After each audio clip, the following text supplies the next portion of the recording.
Okay, here we are in the pre-show. It's the show before the show. I'm glad everybody's here. Let's see here. Oh my gosh, folks, today is crazy. It's obviously we're on a little bit late here.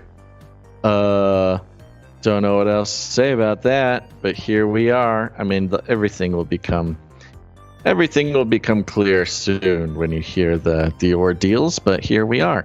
So let's see, who do we got over on the YouTubes? We got Denise, we got Cody, we got Corey. What's going on? Love it, love it, love it. Dr. Who Done Dat? Oh wow, it's been a while. Dr. Who Done Dat is in the house. Laura, hello. Make sure to hit that thumbs up button early on if you can, folks. That helps us out a whole bunch. See, jumping over to Rumble here. Oh, not very chatty over on Rumble. Hey, folks. Okay. Well, I guess I'm going to send out the text message. Here we go. Boop, boop. And just a reminder, folks, go leave us some pre-show prayers over at canarycrynewstalk.com. You'll see a green tab. Click on that. You got 90 seconds. Participate in the community, in the spiritual well-being of the community. It's a great way to get involved, great way to produce the show. canarycrynewstalk.com. Click on the green tab, leave us a pre-show prayer. I'm not sure if we have a pre-show prayer today, so what's going to happen is I'm just going to stop talking and we'll see what happens.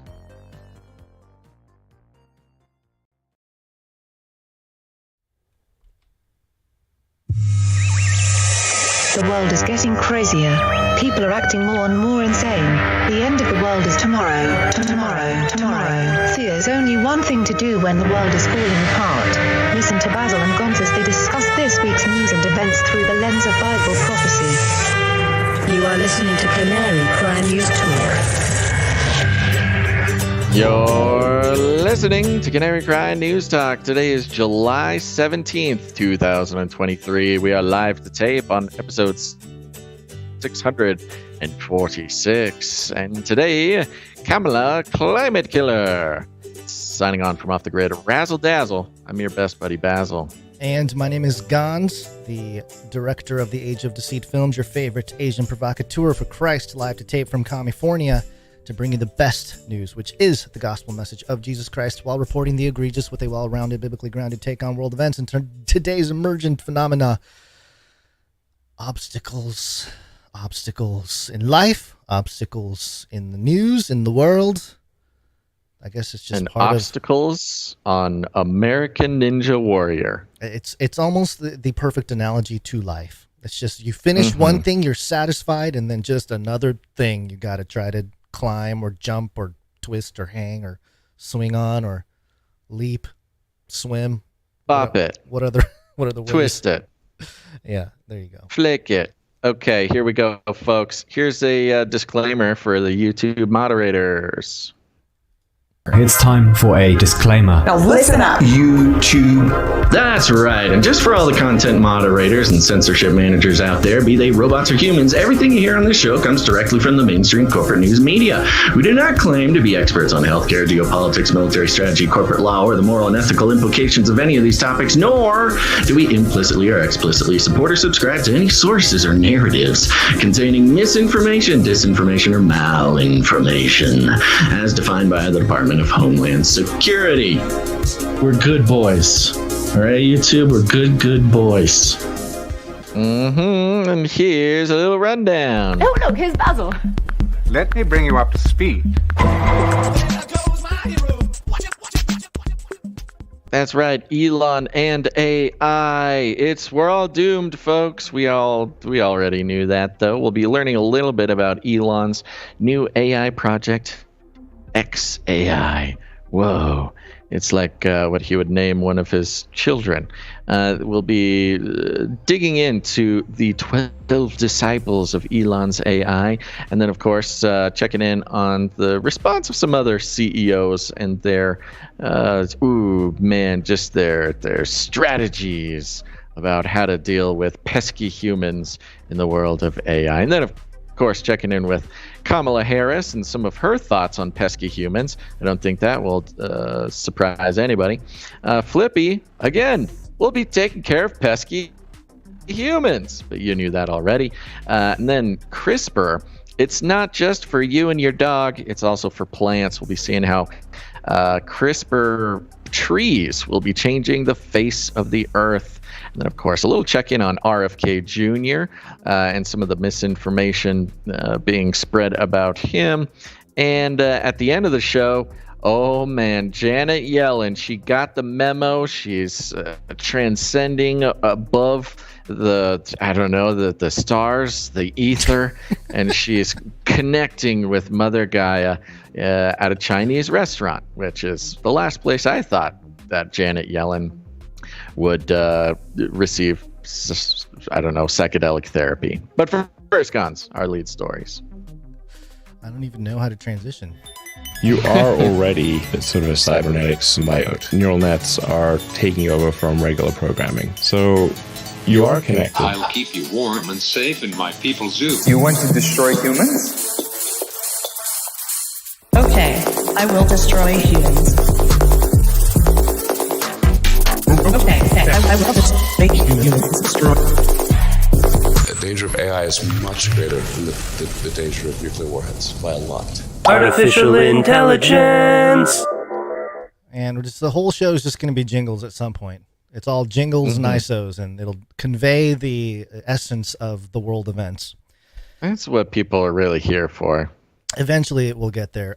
Before we jump in, just a quick disclaimer. Basil is on the move, which means his connection is not as great, and there's constant rain from climate change in the background. I mean, it's a mess over there. But also, I'm in my own mess over here, which I guess we'll talk about later. Yeah, look at that. You actually have a background now on the show. It looks so pleasant. What are you talking about? I just fixed my office. I put a plant in it. No, is that what you installed some windows and a beautiful plant that's thriving. Yeah, thriving plant. Yeah. Mm-hmm. Okay, let's talk about this story here. This is from Washington Post. The headline here, Elon wants to master the universe with xAI. Oh, yeah. We knew this. Yeah, we already knew this. Elon Musk announced his new artificial intelligence company xAI on Wednesday, stating that its aim was to, quote, understand the true nature of the universe. It's hard to pick apart the reasoning on that goal, which sounds like it came out of a magic mushroom journey with Janet Yellen in China. Why does Musk want to understand the universe? Why do you not, Wapo? That's a weird thing to be like dissing him about, you know? Good question. Yeah, it is a classic like normie thing. Like, why do you think about such weird stuff? Then again, why did he buy the Barbie Twitter? movie? Yeah, this is basically Elon kind of slander thing a little bit, of course, because he's sort of the new Trump kind of, you know? He's standing up for free speech, I guess. And all of a sudden, he's the target of all. And we're reading. This is Jeff Bezos. Jeff Bezos as well. Outlet, This is coming from Washington Post. It's billionaire battles is what we're watching here. Right. Okay, so it goes on about all the stuff in DeepMind and all this we know about.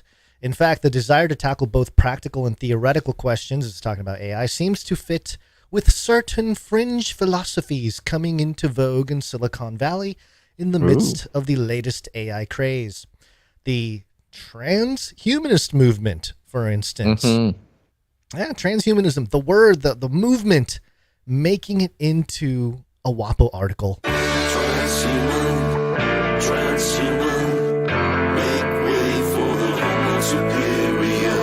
See, it's just going to be jingles all the way down. The transhumanist movement, for instance, poses that technology can greatly enhance humans' physical and mental limitations to help them live longer. But such augmentations can also help answer our deepest questions. Some transhumanists who work in AGI don't want to solve human problems, but find a path to living longer, too. Figuring out how the universe works means some scientists can, quote, transcend the human condition, says Emil P. Torres, a philosopher and historian studying the nature of human extinction. Quote, the idea that once you have superintelligence, then all our problems are solved, that could solve the problem of aging, for instance. Musk has given few details about xAI, but it sounds like he wants to follow the more theoretical path taken by DeepMind. So the whole article talks about how Google is losing a bunch of people, and these new AI companies are sort of sucking up the Google brain drain. There was a Chinese brain drain. Now we got the Google brain drain, and they're just latching onto these AI projects. And Elon sort of collected his group of Google engineers to create his little council, which we'll get to here. He's convened a group of scientists that have some AI street cred, for instance. They have AI street cred, Basil. See, none of this official stuff. For instance, building important techniques like the Atom Optimizer, which improves the speed and performance of AI models. But the team itself is small and most aren't well known in the field. Quote, "It's a very junior team," said one AI startup founder. "One thing is certain, xAI represents a growing talent problem for Google as it tries to keep up with the AI race. Half of the 12 AI researchers that Musk announced for xAI had previously worked at Google." So this is like he's got his 12 apostles of AI. And it's more billionaire battles. It's billionaires stealing resources from other billionaires. Yeah. And when you're a billionaire, money isn't actually your most important resource. Things like people and people's brains are sort of the spoils of war for these billionaires. Yeah. So very interesting. Why 12? You got Elon and then these 12 engineers. Many employees from Google Brain, the company's other AI lab that recently merged with DeepMind, have left to join startups like Adept, Cohere, and Inflection. And more AI scientists have been leaving DeepMind too in the past year, former staff of both companies have told me. If Google's bloated bureaucracy was causing them grief, the explosion of interest in generative AI will have pushed many of them over the edge. And more Elon hate the rest of the way here. But there you go. I mean, this is not really surprising for anybody paying attention to Elon and his adventures, I suppose. But there's the kind of weird biblical reference to the Council of 12 or the 12 Apostles of AI. And, of course, that would be dispelled if the next time he hires people on. And unless it's like a actual, we will have no more than 12 seats at the xAI Council.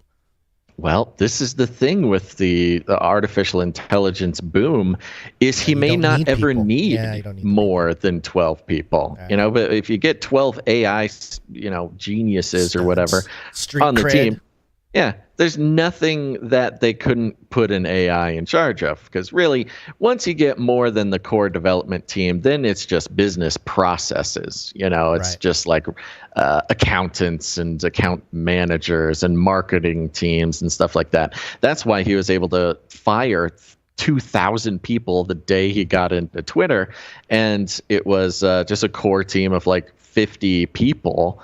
And half of those being developers. So, he may never need to add any more employees to this project. Yeah, and you're right. The sort of billionaire AI being sort of the weapon of choice for this next iteration of wars between billionaires instead of just nations. It's not just nations rise against nations. It's kingdom versus kingdom.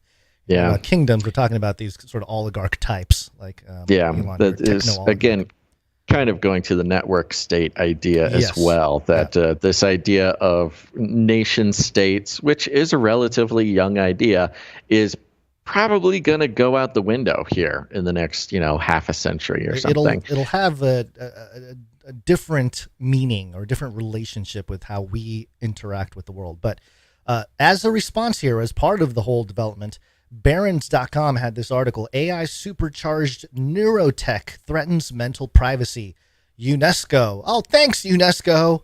UNESCO is going to step in basically to be the police officers. Like, hey, you guys, you got your Elon Musks out there, which I think they talk about here. The billionaire Elon Musk's firm Neuralink received approval to test its coin-sized brain implant on humans in the U.S., and Musk has said his ultimate goal is to ensure that humans are not intellectually overwhelmed by AI, though on Thursday he launched his own artificial intelligence company, xAI.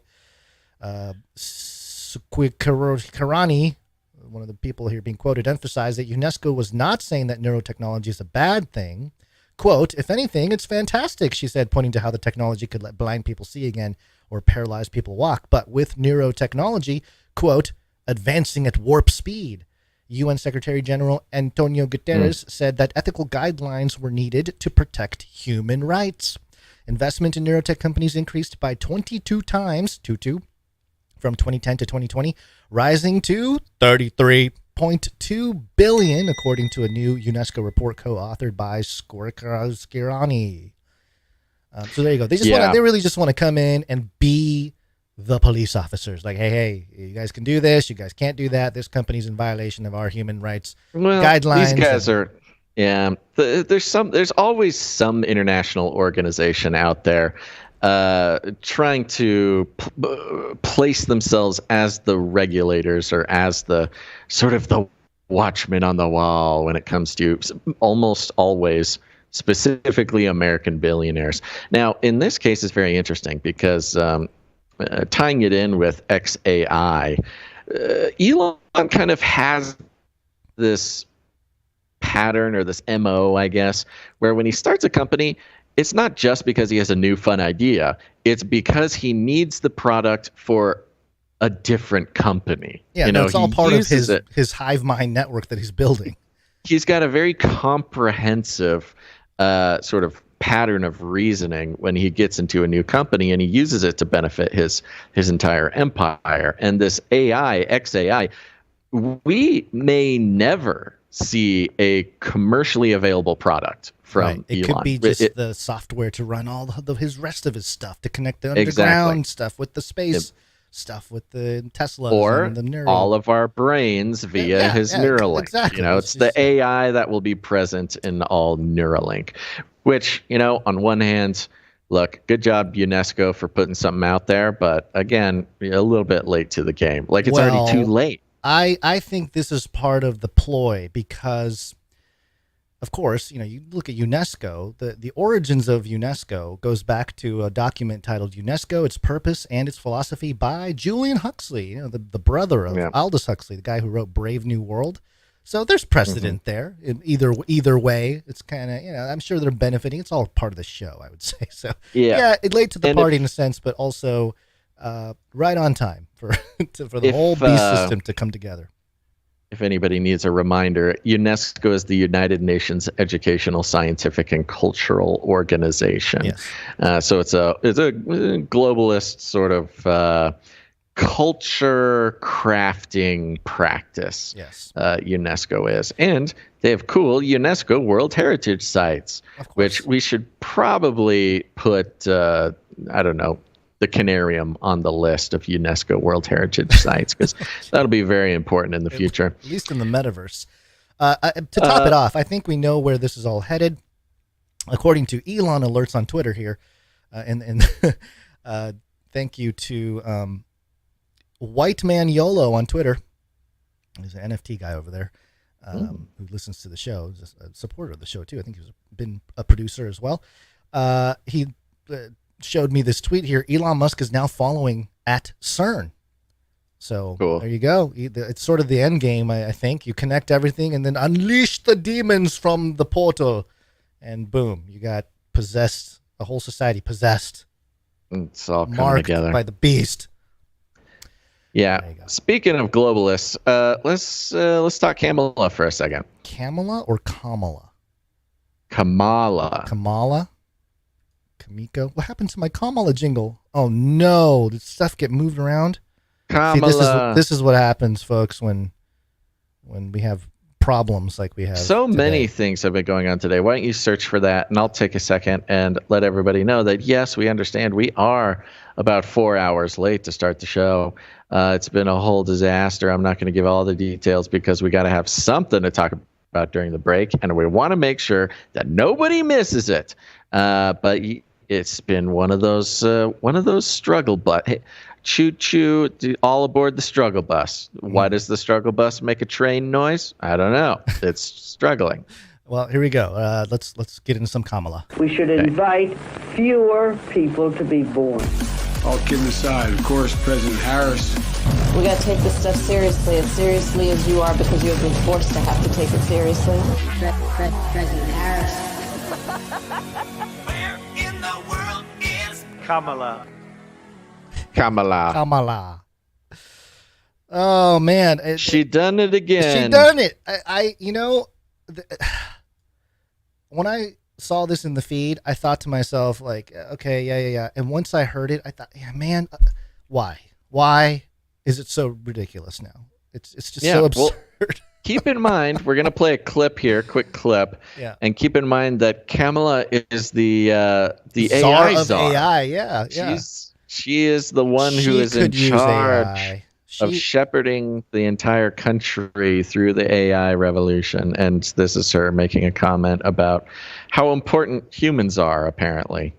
When we invest in clean energy and electric vehicles and reduce population, more of our children can breathe clean air and drink clean water. Man, if you don't pay attention, it'll just get right by you. You won't even know. How many people didn't even notice in that room? A lot. I'm sure there were people in that room. If I was in that room, and I've had moments like this as a tech for many years in a church where you hear something and you're like, did he just say that? Right. Does anybody else notice he said that? It was so short. Why don't you play it again, just in case anybody missed it? All right, yeah, let's play it again. When we invest in clean energy and electric vehicles and reduce population, more of our children can breathe clean air and drink clean water.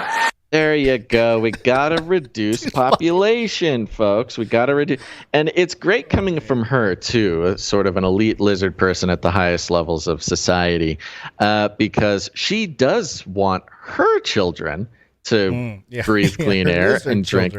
And she wants her children to have a better future at the expense of other people's children, because as we know, reducing population has been an agenda for many decades in this country. It's been documented all along the way, and the elites sort of the truth wants to come out because they sort of accidentally tell us what they're planning. We've got plenty of Bill Gates clips of him saying that vaccines, that's how we're going to reduce the population. But then there's also the abortion issue, which is mostly, especially if you go through quotes from Margaret Sanger, who is the founder and sort of matriarch of Planned Parenthood, abortion and birth control has all been a plan to reduce Black people's population specifically. Thank you, Margaret Sanger, for that.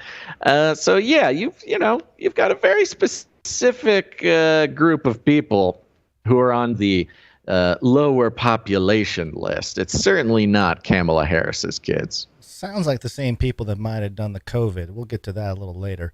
But here's a little bit more of Kamala over the weekend. I believe this was over the weekend. A little 20-second clip. Try to figure out what she's talking about here. And early on, just think about it. Early on, he even had the audacity to name this coalition the National Rainbow Coalition. Think about that. He defined the rainbow. He was one of the first to define the rainbow.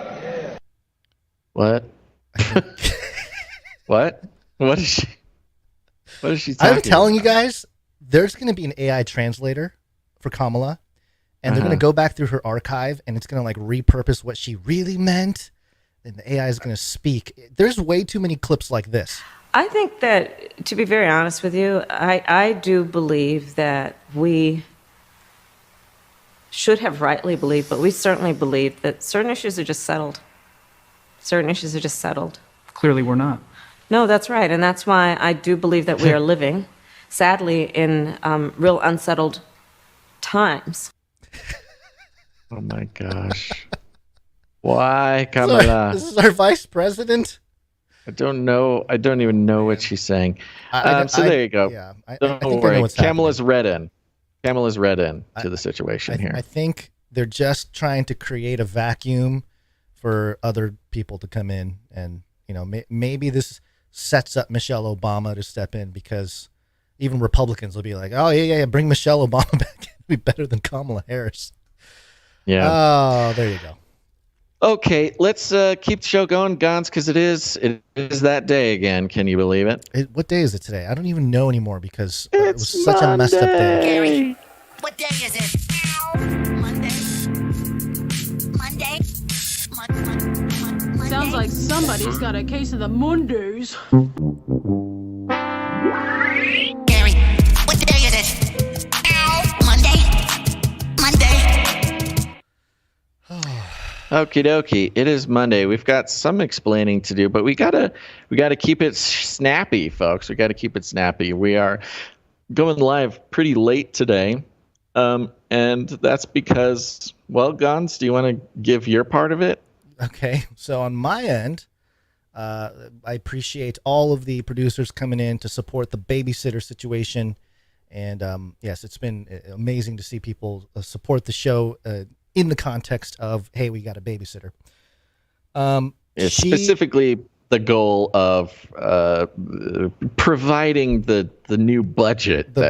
Yes. The that treasure to support a right, because we couldn't do the show without the babysitter. Yes. Go join the Canary Cry Babysitters Club, canarycrysupply.com. Get your free shirt. Well, she's a lovely young lady. She's in college, so we knew she was gonna not last throughout the whole summer. But this morning we received a text, and she quit. Yeah, she quit. She couldn't handle it. Couldn't handle it. Quit on the morning of a work day. Yeah. Was this because did she give a reason? Was there a reason for this? She has classes, but I don't know. When you're 20, that sounds like I want to go take mushrooms before I have to go back to college. Yeah, that could possibly be it. That most likely is the case. Yeah, so that sent the whole thing today into a spiral. Yeah. And that's pretty much it. Now, here's the issue: is I am traveling the multiverse as well, which happens once in a while, folks. We're all used to this now. That's why I sound kind of funny today.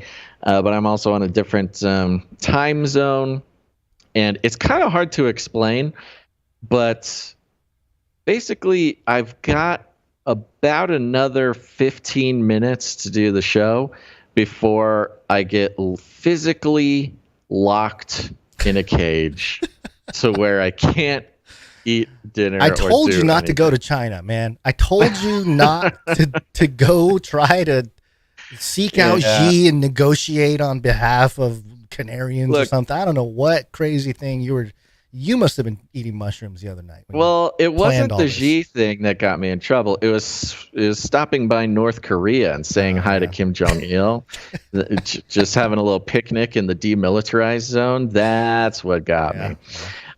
No, unfortunately, nothing as cool as that. But so when the schedule gets pushed back 4 hours, that kind of messes up our schedule. But we're excited to be here. I'm thinking. We need to thank some executive producers. Executive producers. Oh, yeah. We're on the value for value model. You know this. It's we don't take any corporate money, commie money, or cartel money. We are entirely funded by people who get value from the show.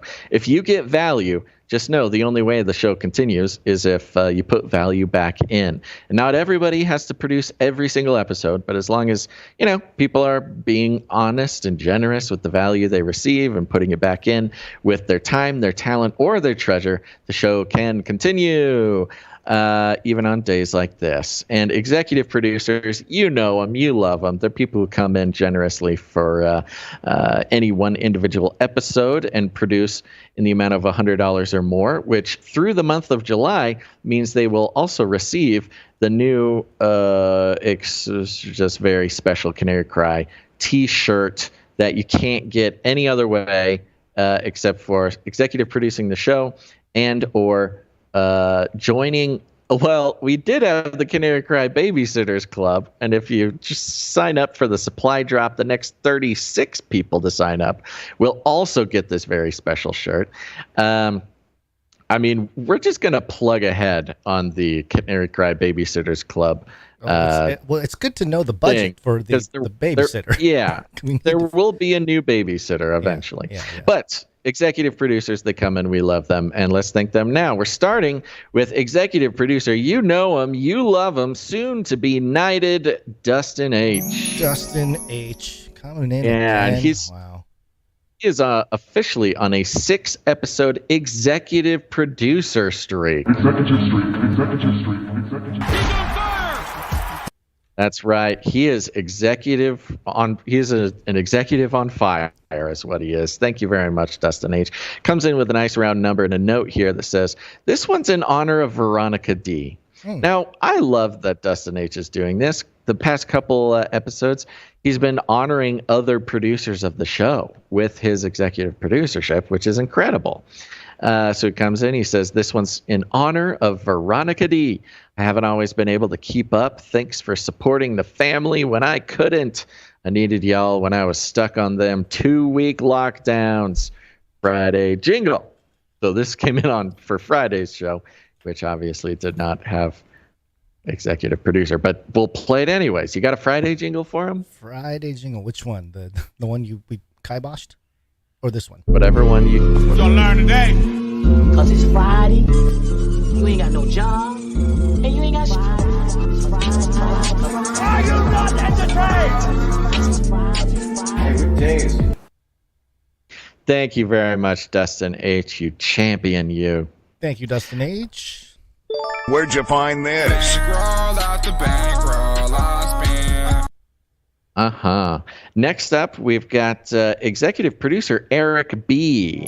Eric B. Thank you. Yeah, and this is fun. Eric B comes in with $111.33.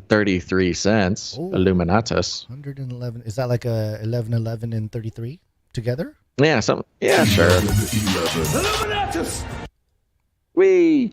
And Eric B has a note here, says, long-time listener, first-time donor. Ooh. Been mooching for a while. Sorry about that. So I thought I'd chip in. Keep up the good work, and thanks for all that you do, Eric. Well, executive producer Eric B, it is time for you to officially become demooched.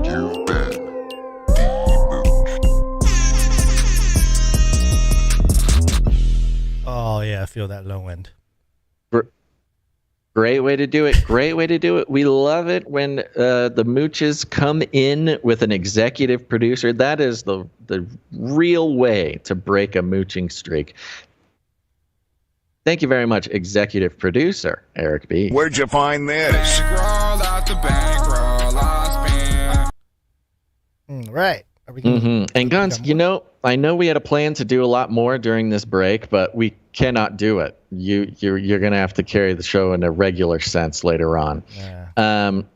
Because we got to make sure to get to the Flippy update, and the countdown has begun. Okay, so we shall flip. Okay. Flippy update. Do you want fries with that? No pressure. First Flippy update since Flippy episode, Flippy Origins. Flippy Origins. I hope people enjoyed Flippy Origins. I certainly did. I actually listened to it today. It was a very good time. And you know what? It's about time Flippy got the attention he deserved over on the RSS feed there, especially Canary Cry Radio. Today's Flippy update. Oh, yeah, Flippy, it's our colloquial name for the disembodied robot arms that are taking our jobs, enslaving our children, and flirting with our spouses. We use talking about Flippy as a way to explore the new, fun, and exciting ways robots are taking over the world. And now there's nothing we can do about it. Today, the Flippy update is coming from EuroNews.com. I don't know why. I don't know. EuroNews. Welcome to EuroNews. We tell you about the robots. The headline is World's First Mass-Produced Humanoid Robot to Tackle Labor Shortages Amid Aging Population. That's right. This is one of the bigger realms in which we've explored Flippy. In this case, it's humanoid, fully embodied Flippy, humanoid robots. And really one of the more depressing ways that Flippy is promising to change our lives forever, Gons. You and I, you know what? It's good that millennials had a taste of life before the internet, because we will probably be the first generation to be entirely taken care of as elderly people by robots. Not just for, I don't know, all the things that are caretaking. For those who have come in contact with the concept of caretaking for elderly people in the world today, it's not just feeding them or bathing them or whatever. It's like you got to there's carrying them around. There's companionship. Yeah. There's all. It's just such a deep dive into the human experience, taking care of an elderly person. And unfortunately, in today's sort of globalized American export, culture, they're just considered elderly. They're not considered elders. And the thought of letting these robots take care of our elders instead of having the opportunity to influence the younger generations through caretaking relationships is very sad. But here's how the EuroNews article begins. The GR1 humanoid will be able to carry patients from the bed to wheelchairs and help pick up objects. Ooh, help pick up objects. In China, the number of people aged 60 and over will rise from 280 million to more than 400 million by 2035. 280 million, that's almost the entire population of the U.S. And look, let me also say this. I am in my 30s now, folks. Many of you have known me since 10, 11 years ago. And I have finally reached the age where I see the age 60 written on a page, and that is not elderly. 60 years old. Boomers, I'm on your side, guys. The fact that we are calling 60 years olds elderly is absolutely crazy. 60 years olds nowadays, I don't know a single 60 years old person who isn't like living a much more impressive life than me. Not just like financially, but also actively, like physically, like living life. So don't worry, 60 years olds. You're not going to get the robots, but the clock is ticking, so settle down. To respond to the rising demand for medical services amid labor shortages and the aging population, a Shanghai-based firm, Fourier Intelligence, is developing a humanoid robot that can be deployed in healthcare facilities. Quote, as we move forward, the entire GR1 could be a caregiver, could be a therapy assistant, can be a companion at home for the elderly who stay alone, said the CEO and co-founder of Fourier Intelligence, Zenko.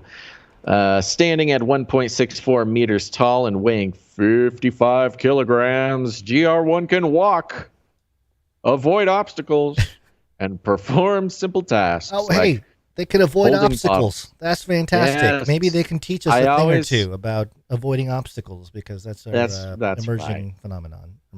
I love when they list the abilities of these robots, because you can tell that they're very proud of it, but it's very hard to drum up the excitement about walking, avoiding obstacles, and performing simple tasks like holding bottles. Apparently, we are bottle feeding our elders when these robots take control. Maybe they're bottles of beer or bottles of wine. Yeah, that could be it too. Maybe it can take away the bottle. It can take the bottle out of Grandpa's hand, because you can't leave him alone for too long because the bottle starts coming out. Anywho, just to summarize the rest of it, the what is it called? GR1. GR1. The GR1 is set to be mass produced, and yes, if you were thinking of the movie I, Robot, where it's a warehouse completely packed with thousands of these robots ready to march on the streets and take over society, that is exactly what they're shooting for. Don't worry, we're still a few years off. But what did they gave an access? They just said it was like 3 years or something until these robots are rolling off the line to march into elders' homes near you. So put a couple extra sets of deadbolts on the locks, Grandpa, and don't answer the door unless you hear the secret code phrase, which nobody tell the robots the secret code phrase. I like this quote. Do you have any here. thoughts about this, guys? Yeah, there's a little quote at the bottom here. And it says, our wish is that by developing these applications of robots, we can release people from doing dreary and dangerous work. Release them as if we have them Yes. captive already. They are our Yes. slaves now. We can release them. In addition That's, to, to patrol and that's inspection. always the weirdest way to talk about our elders too, because releasing them, it can mean like, oh, you can retire, but it can also, in like Viking culture, it can mean like, okay, grandpa, go run off that waterfall or run off that cliff and be released into Valhalla. It's kind of a weird, just a weird way to be talking about the elders. So anyways, keep that in mind, everybody. And you know what we need to do is we need to figure out a way to pay human caregivers more or better or something. I don't know, man. Are you gonna try to live with your kids into your old age? That's more of like a cultural norm for the Japanese, is it not? Multi-generational households, or are you just going straight to robot babysitter? Well, considering the fact that Japan adopted robots many years ago as part of their companionship for the elderly, number one. Number two, my parents were part of the generation that really they broke a lot of Japanese tradition. So, they came to America.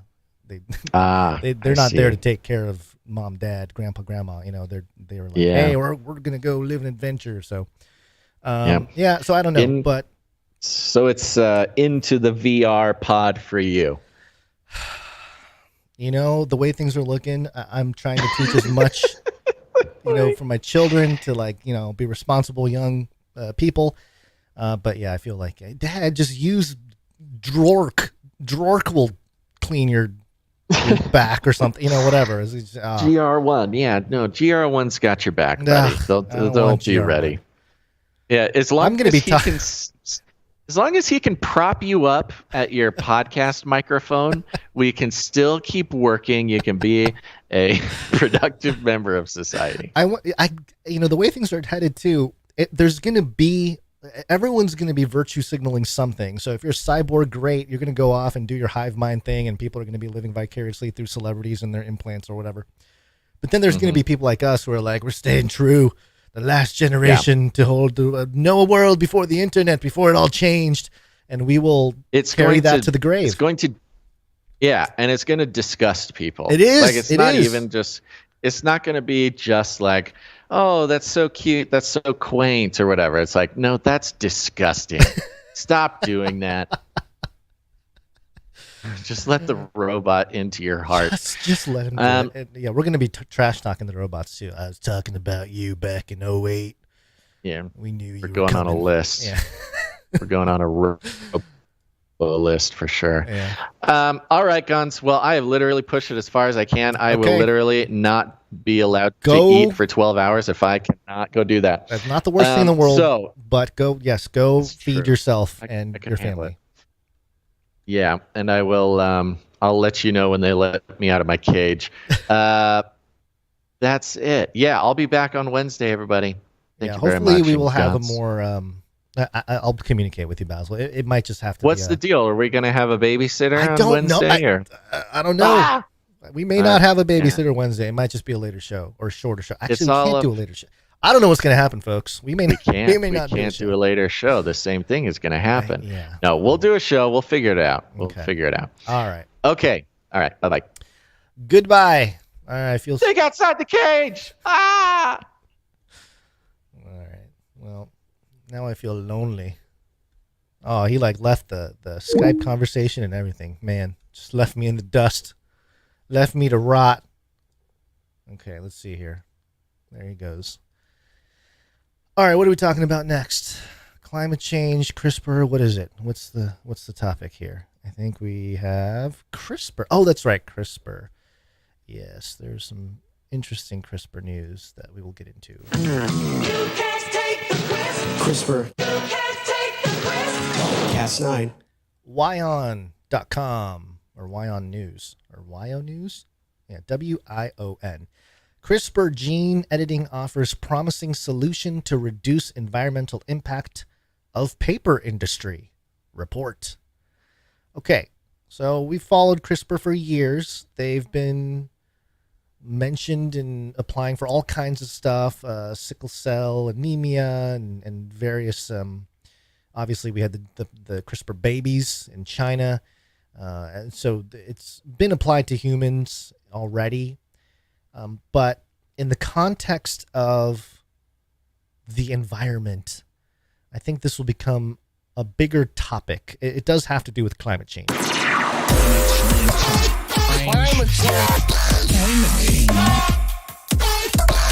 Climate change. And geoengineering too in some sense. Geoengineering. So the article reads, using CRISPR gene editing tools to grow engineered trees, researchers have made a breakthrough in reducing the environmental impact of paper production. Okay, sounds good so far, I guess. They've successfully grown poplar trees with significantly less linen, a woody material present in plants. The process separation of this linen, am I saying that right?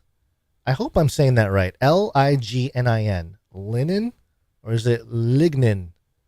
It feels like it should be linen, like a silent G. Chat, somebody please correct my English grammar. Okay, the process separation of this linen during the paper making process is what typically generates millions of tons of chemical waste and substantial greenhouse gas emissions each year. What will these genetically engineered trees do? As per a study published in Science, milling these engineered trees, pronounce the G. Oh, all right. Thank you, Kira OC. I thought it was a silent G. All right, I'll fix that. Milling these engineered trees could lead to a substantial reduction in paper making pollution while also saving the industry billions of dollars. Traditionally, paper production involves cutting wood into small chips, with poplars being a common source due to their fast growth. Water and chemicals are added to extract cellulose fibers from the tough lignin structures, which is then used to form a wet pulp that is pressed and dried into paper. Previous efforts to reduce lignin content in trees have yielded modest results. However, the researchers behind this study took a different approach by targeting the genes responsible for regulating overall lignin production. Using CRISPR gene editing, the team led by Jack Wang and Rudolph Barango, biotechnologists at North Carolina State University, built a computer model and evaluated approximately 70,000 gene editing combinations in poplar trees to identify changes that would enhance cellulose production and reduce lignin content. They successfully identified 347 combinations that showed potential improvement for paper making. Now, if you're a naive, young environmentalist, eco-warrior type, you might read this and think, oh, this is great. This is applying our cutting-edge science and technology for some good. But if you step back and take a look at this, okay, paper is a pretty essential part of, society, I suppose, right? All reasons to have paper. And yes, we have become a society that mass produces paper. It's an industrial type of thing. And because we have become so used to this production method, this mass production of paper, which produces all this pollution, or whatever, this, the greenhouse effect, allegedly, instead of changing the procedure or maybe working with nature, what God has created, the creation itself, working with it or doing things that maybe are actually good, being good stewards towards creation, not just, exploiting them for all the resources. Instead of doing that, we are actually genetically engineering the trees to meet our own societal needs of paper, in a sense. So again, to frame it, instead of changing our ways to accommodate for nature, we are changing nature to accommodate for us. That's what's happening here with this whole CRISPR gene editing of trees. And it's almost like it's a eugenics thing with the trees, because they're just selectively they're trying to find the trees that have a certain type of gene, and then they're editing the rest of the trees to look kind of like that tree, in a sense. So, not the greatest thing, I don't think, and speaks to some biblical implications, which I'll get to in a moment. But are there any concerns with this? Well, While these findings offer promising solutions for the paper industry, as per Barron, further steps are necessary. He says that field trials are required to ensure that the engineered trees can grow to maturity and withstand real-world conditions, including windstorms and insect protection. Again, I am not a tree hugger. I don't know things about trees. However,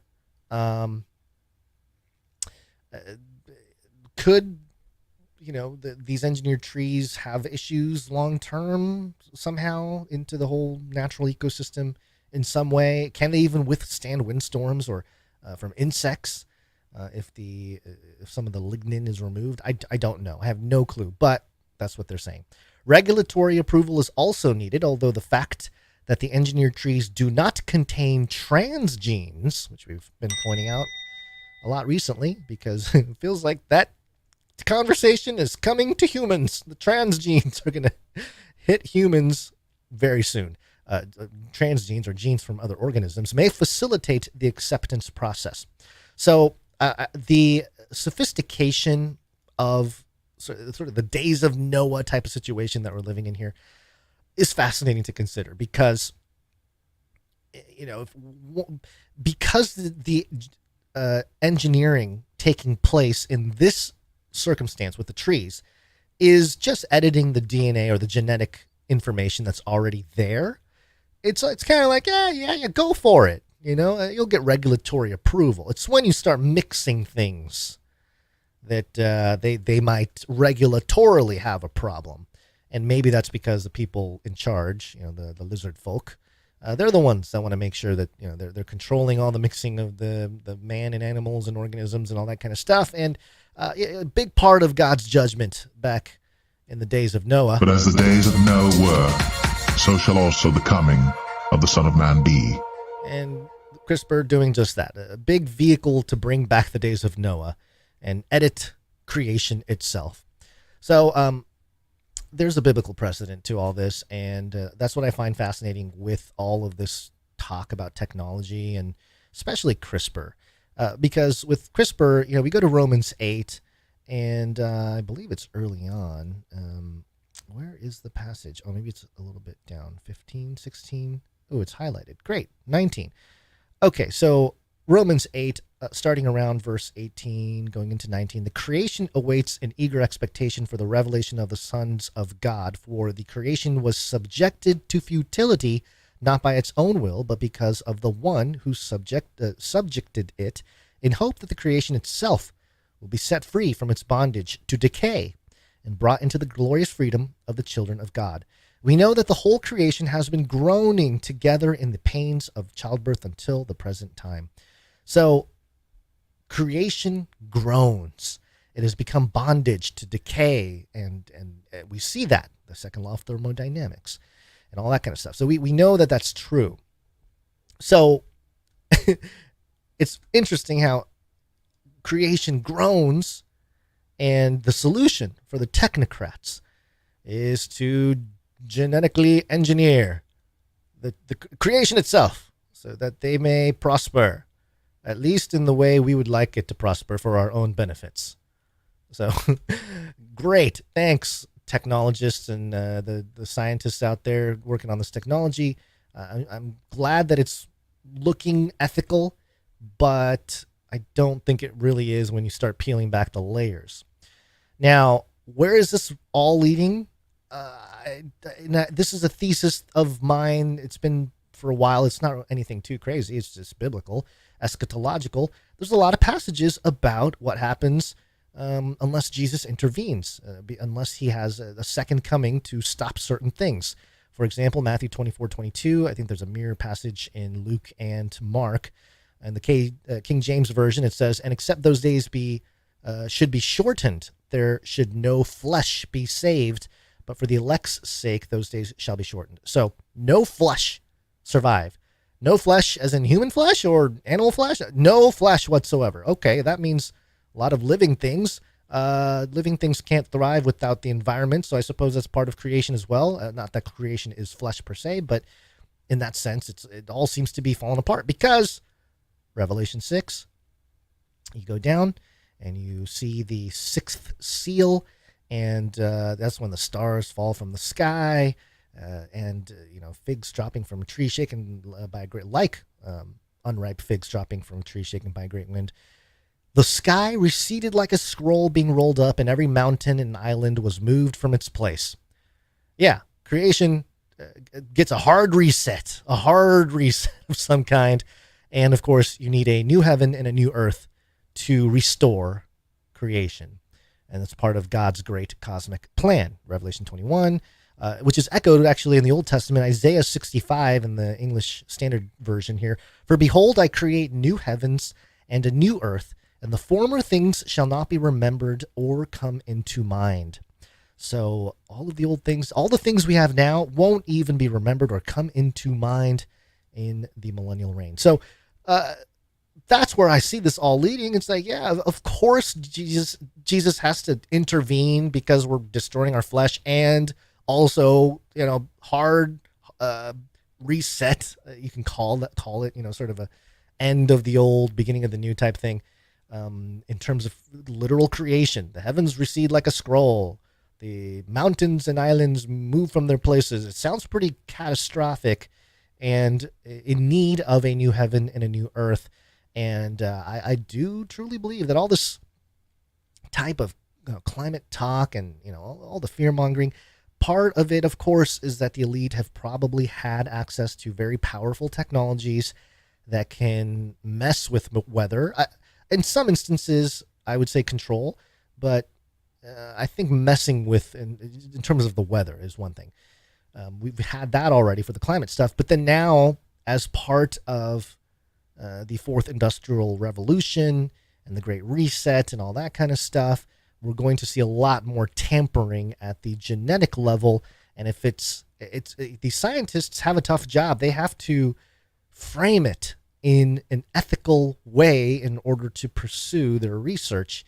And I think as the cultural, ethical scales move, so will these experiments, at least publicly. I think, of course, in the dark, there's plenty of grotesque things going on that we probably will never learn about until, we are in our eternal state there. But yeah, that's really the big takeaway, that these stories like this, CRISPR gene editing offers promising solution to reduce environmental impact of paper industry. It's like, hey, we're just making things worse. We're doubling down on the editing, so to speak. We edited nature in a certain way to mass produce paper.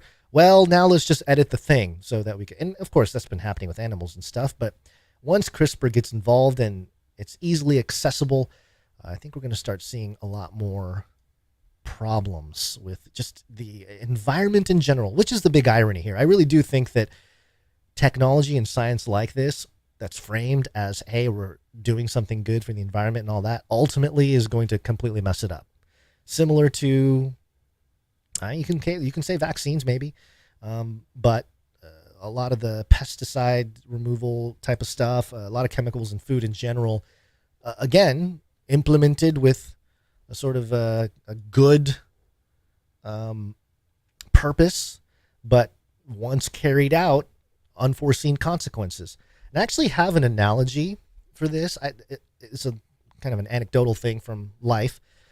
But I had the thought because of obviously doing this show for so long and being in the world of trying to deconstruct news and looking at sort of the world elite, the shadowy elite, and what they're up to and all this kind of stuff. And so here's the analogy. Unintended consequences being kind of the thread or the theme here, and maybe not for the top level lizard people, but just for the general public, even the majority of people that have climbed the corporate ladder or the systematic ladder here, the beast ladder, and have made it up pretty far. We just moved, as everyone knows, we moved to a new place here, and there's a lot of flies and stuff in the backyard. We're close to a river, lake and a river, so there's kind of like mosquitoes and bugs and stuff. So we were trying to figure out a way to get rid of them in our backyard. So we had a couple options. We had some, you can go on Amazon or you can go on whatever and find some cheaper versions of things that claim they'll get the bugs out of there or whatever it is. And then you got your more expensive items that say they attract the bugs. And it actually was a really funny commercial because it was this thing that attracts bugs and flies and fleas. And the commercial was really upbeat. And the girl in the commercial was like, get all of your dead critters and just throw them away in the trash. And it was just really, really positive for such a death machine that was on sale. So we were like, all right, what do we do? Do we go with the cheap thing or do we go with the expensive thing? My wife's philosophy is get the good stuff because it lasts. Get the cheap stuff, you constantly have to replace it every once in a while. So, all right, we're going to go with the expensive one. So we went with the expensive bug machine or bug repellent thing or bug killers, like a trap thing. So a few days go by, we get it. It's set up. You know, we're kind of hanging out. A few days goes by. My wife checks in there and she says, it's like a grave of moths. All there is dead moths in that thing. There's barely any bugs or barely any flies or mosquitoes or anything that we can see. And that's when I thought this might be kind of the analogy of maybe some of the lower level intelligence operatives and those kinds of folks, because they have an idea. It's an idea that would leverage technology to improve the situation or society, let's just say. Theoretically, it makes sense. On paper, it makes sense. You get the stuff. You get the technology built. And you deploy the technology. And real-world results show that it's not doing the thing that you intended. It's doing a completely opposite thing. And in fact, it's taking out the innocent kind of thing. That's kind of what it felt like. Like this thing is not killing flies and gnats and mosquitoes. It's killing all the moths, which we don't have a moth problem, you know? So I don't know. I just thought it was an apropos analogy in life with some of these intelligence operatives and with scientific advancements such as CRISPR, the technology that's supposed to bring environmental or reduce environmental impact.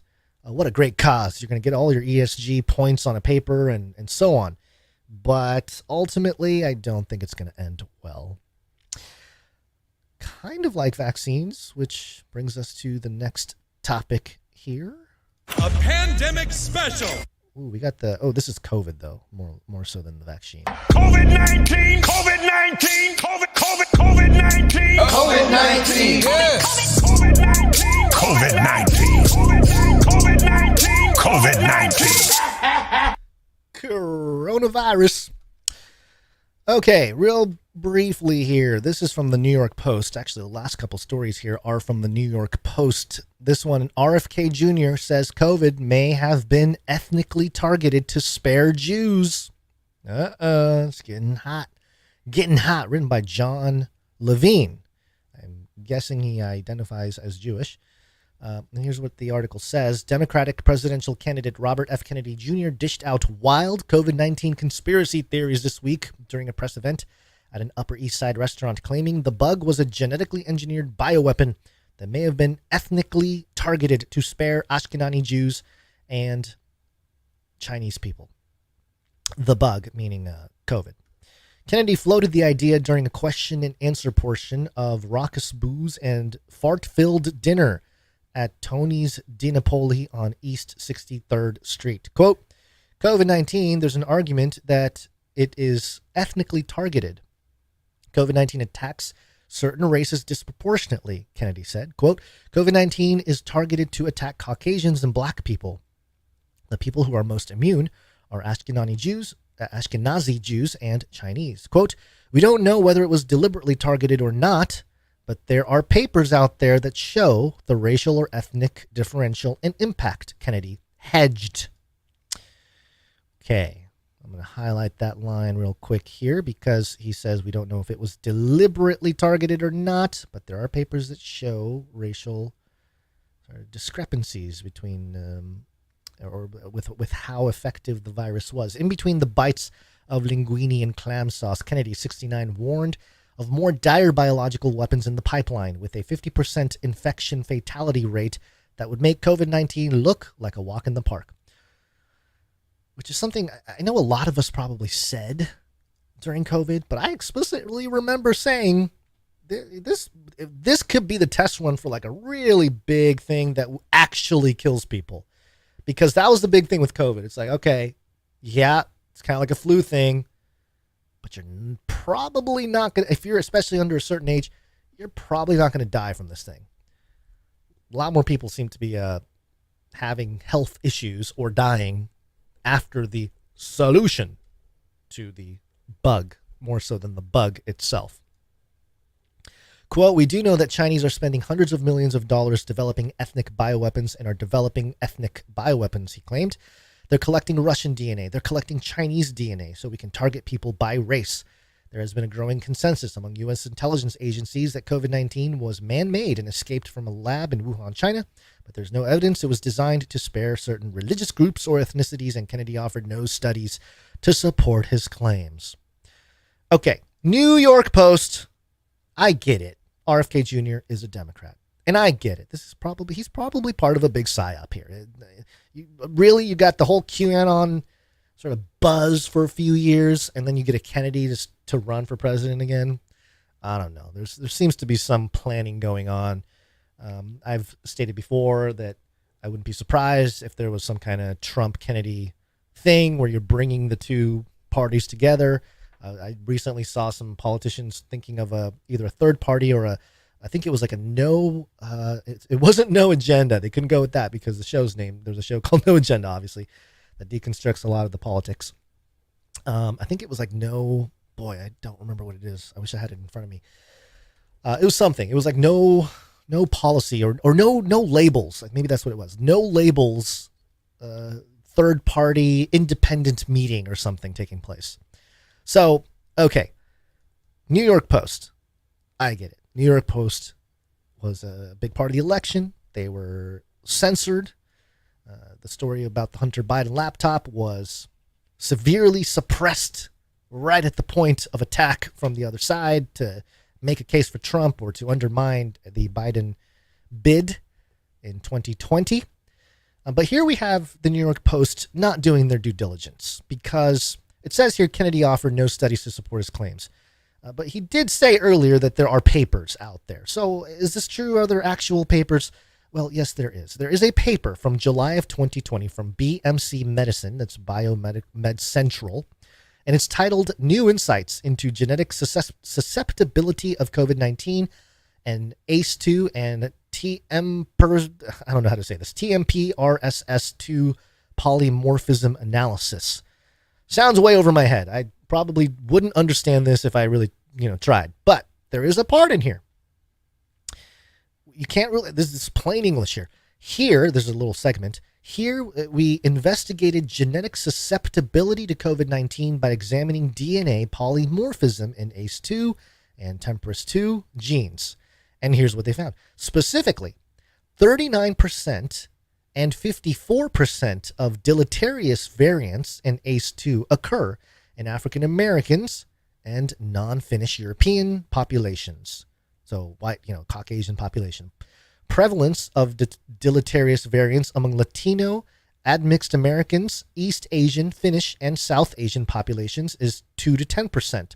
So 39% for African and African Americans, 54% for non-Finnish European populations, and then you have 2 to 10% for East Asian, Finnish, South Asian, Amish, and of course the highest, Ashkenazi Jews and Chinese. So there's a direct study here. There's a paper that actually says, there's susceptibility seems to be higher for those who are African American or non-Finnish European, and seems to be lowest for these folks here, certain East or South Asian populations as well as Ashkenazi Jewish. So that's where some of what Robert F. Kennedy Jr. is getting his information from. So look, he might be spinning it, he might be sensationalizing it because he has the attention of people right now, and I'm sure he's been trained for years for this moment, and also I do think he does have some true personal passions for certain topics, and vaccines being one of them. As we know, people he ran on a lot of the anti-vax stuff prior to COVID. So it's not anything new for him. But he is sort of a conundrum. He's sort of an interesting figure for the elections as we continue on here. The left-leaning Anti-Defamation League went further, saying in a statement, come on, New York Post, did you really write this? The left-leaning Anti-Defamation League went further, saying in a statement, quote, sounds like AI, the claim that COVID-19 was a bioweapon created by the Chinese or Jews to attack Caucasians and black people is deeply offensive and feeds into xenophobic and anti-Semitic conspiracy theories about COVID-19 that we have seen evolve over the last 3 years. So again, the smear campaign continues here. Whether you're from the right or the left, it seems. It's just anybody who's trying to speak any kind of factual things. It's just, again, it would be good if RFK Jr. was like, here's the link, here's the thing. But maybe that's the game. Maybe if you do that, then you get, I don't know, something happens to you or something. You don't get to actually run. You got to say it without showing the sources so that other people like us can figure out if he's actually saying something that's true or not. But that's for independent people out there. For him, he just has to spin it so that the New York Post can support it or deny it or do something in between or do their sloppy reporting here as they do. Quote, the U.S. and other governments are developing ethnically targeted bioweapons, and that a 2021 study of the COVID-19 virus shows that COVID-19 appears to disproportionately affect certain races, Kennedy tweeted, reiterating his remarks from the dinner. And again, he's at a dinner. He's just chatting, The Fear and Cleave docking site is most compatible with blacks and Caucasians and least compatible with ethnic Chinese, Finns, and Ashkenazi Jews. In that sense, it serves as a kind of proof of concept for ethnically targeted bioweapons. I do not believe and never implied that the ethnic effect was deliberately engineered, he added, which, again, if you go back to his quote in this article, he does say that we don't know whether it was deliberately targeted or not. So he's not saying that it was, he's just asking the question, which I believe is the proper question to ask. My question is, why is he the guy allowed to ask it? Well, there you go. All right, let's move on here. Apologies. I feel lonely again. I felt okay reading that story and covering it, but then usually Basil helps me out here. But he just bailed. He bailed. He chose food over you. Just remember that, folks, next time. He chose a nice dinner in the multiverse over doing the show. But I understand. The big boy needs to eat. All right. I don't even know how to read this new format here he has with all the producerships, but let's try to make this happen. All right, here we go. Producers coming in with their treasure. Yes, we run on value for value. Value for value. We take no money from corporations, commies, or cartels. Yep, that's right. We don't take money from any of those people. Because if we did, we'd probably be a bigger show, but that's not our goal. Our goal has never been to be some kind of humongous show that gets, tens of millions of views and we do celebrity death matches and all that kind of, although that might be fun. But I think being under the radar a little bit is okay, especially if we're trying to spread the gospel. You get up there and you become the center of attention. You get the eye of Sauron on you, and it's not a great thing. But there is sort of a narrow path where you can still be effective, reach out, connect to people, speak the gospel, but also help them understand the situation that we're in the world, the state of the world, and help people understand that there's nothing truly to fear when it comes to all this news stuff. It's just more understanding the bigger picture, the cosmic picture, and especially if you know Christ, you know the eschatology. It really is kind of like, oh man, it just makes sense. You don't have to worry about it as much. It's like, yeah, it's happening because it's all prophesied to happen. So yeah, the anxiety level really gets reduced. And the people that support the show, they are supporting that mission to get that message out to anybody who needs to hear it. And it was really interesting. I was going back and I read some really old, let's see if I still have them open here. I don't think I do. I was looking at some archives from 2012 and 2011, and I wanted to see if there were some Face Like the Sun blog posts that were archived on the internet, and there's a bunch, and on a couple of them there were parts where I wrote about preparing to publish Age of Deceit 1, the first one, and in my little note thing here, I said that if it gets one person saved, then as far as I'm concerned, mission accomplished. So, I mean, I did not understand or did not realize or know at the time what that film would do in terms of on the internet and millions of views and all that. So I just thought, like, wow, I had such a humble heart back then.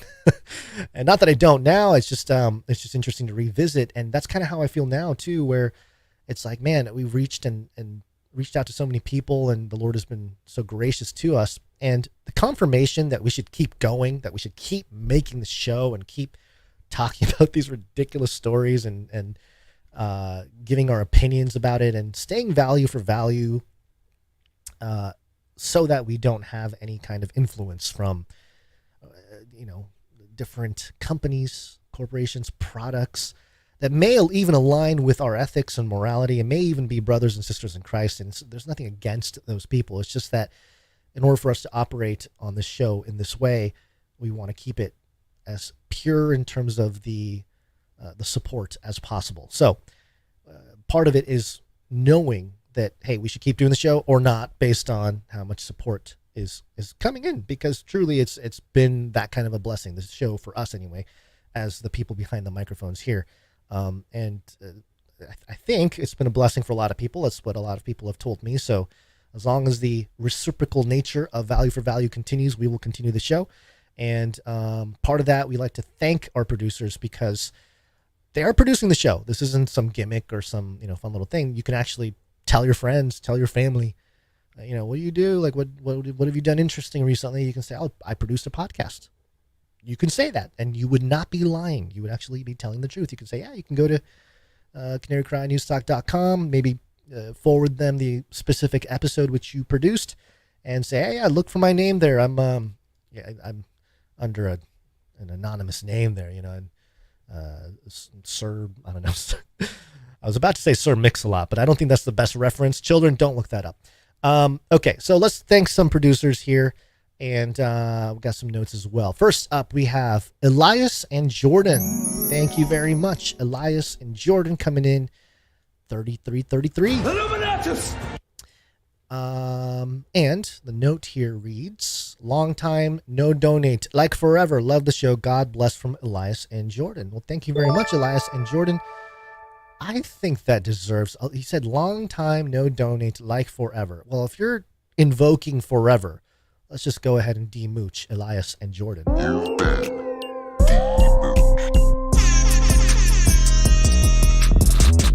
There you go. Thank you very much for your support, Elias and Jordan. Next up, we have Spears Desert coming in 3333. Illuminatus! Thank you very much, Spears Desert. Good to see you. No note that I can see. Next up, we have Sir Marty K, Knight of the Wrong Timeline. Comes in 3333. Illuminatus! Plus 707.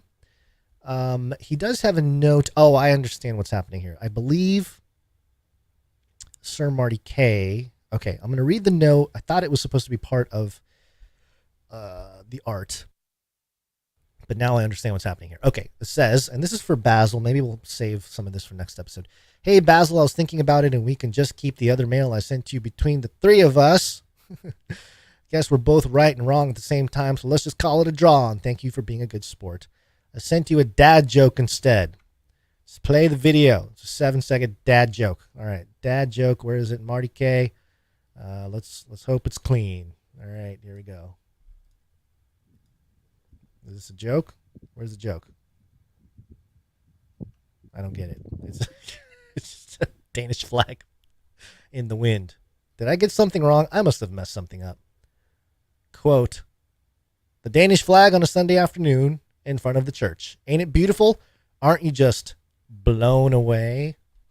I get it. I got it, Sir Marty K. It just took a second. It's been that kind of day for me. All right. Yeah, keep the dad jokes coming.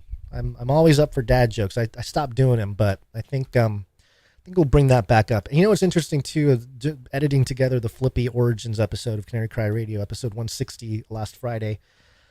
And I was reminded that there was a period of time where at the intro I did like a little rap. I did like a 2-bar rap to like a beat and stuff. Man, we were just a couple of dorks. I mean, we're still a couple of dorks, but we were just as dorky back then. I think we were way more hyped back then too, because the episodes were only a half hour. So like we were squeezing in all that energy from a week's worth of not being able to do a podcast into like 30 minutes. Maybe that's another thing that we should consider doing moving forward. It all kind of depends on the producership, but let's move on. Thank you very much to Sir Marty K there. Appreciate it. And yeah, let's go ahead and call it a draw for his little accusations there. For those of you who don't know what is going on, go back a couple episodes. Marty K accusing Basil of saying an inappropriate word, and upon investigating, I do not believe that was the case, but understandable, Marty K. The auditory crosses, the auditory dance between my voice and Basil's voice together, the timing made it sound like perhaps a foul word was used, but rest assured it was not a bad word. So there you go. Thank you very much, Sir Marty K. Next up, we have Malik W. Malik W, thank you very much, coming in with a nice round number. I do not see a note. Appreciate it. Next up, we have Blake C coming in, 1111. Thank you very much. He's got a note here. Hey guys, that story earlier this week about the school security coding robot turned Goodwill Hunting was hilarious. Thanks for the laugh. God bless you guys in Christ's love. Oh yeah, thank you very much for that. Oops. Yeah, that was a fun story about the the robots there, and how they are writing their own story, and we're probably gonna have all these movies made by robots, as sort of I think, put this in the red book, Clank. We're going to have I come up with these a lot when Basil's out because I just ramble on when he's not here. So I've noticed that I come up with these sort of red book predictions a lot more when I'm doing solo here. But the prediction is that AI will have its Blair Witch Project moment where it's going to produce a film autonomously, and it's going to be based on the cameras within the eyeballs of a robot, and it's going to be some crazy experience of being chased by, I don't know, people in werewolf costumes or something. I don't know, something crazy, and it's going to be captured on film, and the AI is going to edit it and put all this dramatic music to it, and it's going to become a film and produced, and it'll become the first fully AI autonomously generated docudrama. Guaranteed it's going to happen. Guaranteed. Okay, put that in the red book. All right. Thank you very much to Blake C there. Next up, we have Sir LX Protocol V2, Knight of the Berean Protocol. That's $7.77. Thank you very much, coming in with a streak of 193.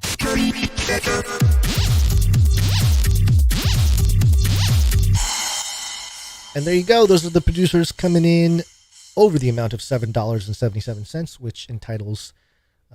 you'd have a note read for people under $7.77. We got all the streakers there. We got Sir Casey the Shield Knight. Is he really on 322 episodes in a row? Oh my goodness. And we don't have a 322. Do we? Oh wait, somebody made a 322 jingle. Jonathan F. Did you not make a 322 jingle? Okay, I'm checking this on the fly here, because I think somebody had looked ahead and did that. I'm almost certain that it happened, but I may not be able to find it right this second. And if not, then we'll definitely make up for it on Wednesday. Yeah, I'm not going to be able to pull anything up. But if you're listening and you know that you made the 322 jingle ahead of time, let me know. Aha! I was correct. Okay, all right. Hallelujah. Found the jingle. Here we go. Let's see. Oh, yep. 322 jingle streak for Sir Casey the Shield Knight. 3, 2, 2. Very nice. Yeah, it's not often we get to play that jingle. And I don't think anybody. Sir Casey the Shield Knight is our streak leader. He has been supporting the show every episode after episode for 322 episodes. 3, 2, 2. That deserves a second go. Okay, thank you very much, Sir Casey. Appreciate your consistency. Next up, we have Veronica D, who's also on a very long streak, 284 episodes in a row. Next up, we have Sir Scott, Knight of Truth, 311 episodes in a row. He'll be hitting that 322 pretty soon. Then we got Dame Gale, Canary Whisperer, and Lady of X's and O's, and I believe she's on a 284 episode streak as well. And Sir Moore of Night of the Burning Chariots, 254 episodes in a row. Thank you very much to all of you. Oh yeah, streakalicious. Women rule. And with that, I want to jump real quick into SpeakPipe here. Please leave a message after the tone. At the tone, please record your message. Leave a message. Beep. Message. Go to canarycrynewstalk.com. Go to any of the pages, really, on the Canary Cry News Talk website, and you'll see a green tab on the right side or the bottom. Click on that green tab, and it'll give you a little pop-up that allows you to start recording a message of up to 90 seconds, audio message, and it'll be sent to us, and we will play it. We have something here from Ginger. Ginger sent a message that was supposed to be, she asked to be a pre-show message, but we are only doing pre-show prayers, Ginger B. So I thought we would play it here. We should have. I think we were going to play it earlier in the episode today, but things got all messed up because Basil's on his way out. I hope he's listening. That would be nice, if he's at least listening while he eats fly dung repurposed chocolate. Sorry, Ginger B. Ginger B. Okay, Ginger B came in here with a little message for us. Hello, Canarium. It's me, Ginger B. Today's my birthday. So I thought that I would just give a quick little pre-show hello, if you will, but also just encourage you guys to give with your, time, talent, or treasures, whichever. I do want to say that back when I started listening to these guys, I would say 2 or 3 years ago, I would honestly skip through the producership. And since I started producing last year through the Supply Drop, and then this year with the Canary Cry T-shirt Council, actually even a little bit before that, I would listen to the producership, and what a fun group of people that is a part of this community. So I just want to shout out to all of those who actively produce. I love listening to your guys' notes and Sir Dove's art, the microfictions. Just being a part of the community really just, it's really nice. And listening to everything and knowing that what Basil and Gons are doing is just the Lord's work is really amazing. So feel free to share. Well, thank you very much for that terrific and very nice recording there, Ginger B. Appreciate it. And also, this is a couple days left, about 5 days late, but it was Ginger B's birthday, so happy birthday, Ginger B. It's your birthday. Happy birthday. It's my birthday. It's my birthday. Happy birthday to me. Ginger B. Hope you had a great birthday and appreciate the note. And yeah, that's great. Sometimes the producer segment, it could go long, and I know some people are here just for the stories and all that kind of stuff. But yeah, we really do love the community here and love the people that participate in the show, and that's why we spend the time to do it. It's really not just about the info and all this stuff. That's important too, obviously, but it's also providing an outlet for people. You know, a lot of people have talent. A lot of people have maybe time, and to be doing something productive and treasure too, of course, but to have an opportunity to do something productive and do something that's, you know, just a little bit more meaningful than just a doodle or something. If you're going to doodle, why not make a doodle for the show? And that way we can feature it, and you'll have your name on the show as a producer, and you can say you produced a podcast, and there's all kinds of cool stuff that can happen. So, yeah, thank you very much, Ginger B, for that lovely message. We really appreciate that. And on that regard, we're going to actually do some audio producers here. Audio production.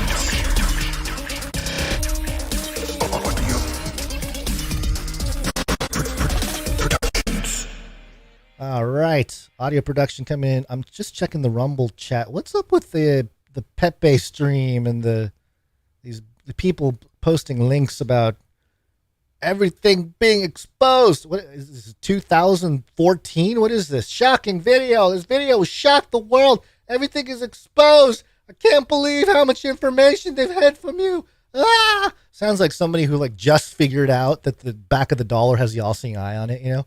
And they're like, it's all true. There's Satan rules. And it's like, hey, calm down. It's okay. It's all right. Oh man, to be in the space for a long time, I tell you, it's not for everybody. There's a lot of stuff that gets recycled over time, and when it hits the new crop of truth seekers, it's really hilarious because they're like, oh my goodness, they're like the Bill Gates thing. The Bill Gates talking about creating depopulation.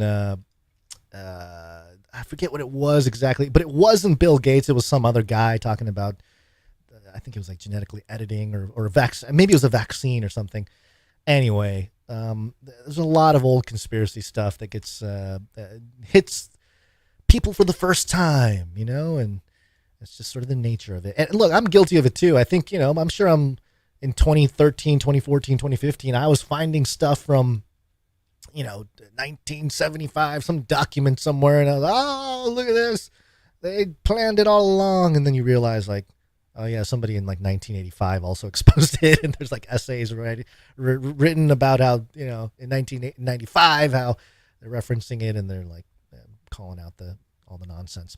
Anyway, all right. Did I already hit the audio production? Yes, I think I did. Okay, audio producers. Those are part of the producers who come in with their talent. And we appreciate those people because it really does help build the culture behind the community here at Canary Cry News Talk. And we're going to kick it off with, oh boy, we got a few here today. Where's my list? My list has disappeared. Here it is. We're going to kick it off with Jonathan F. Jonathan F. All right, so he's got a couple of them here. So he's got 2 Babysitter Club jingles to consider, I believe. Is this the same thing? I think it's the same thing, actually. Huh. Oh, they're slightly different. I'm going to play both of them. Canary Cry Babysitters Club.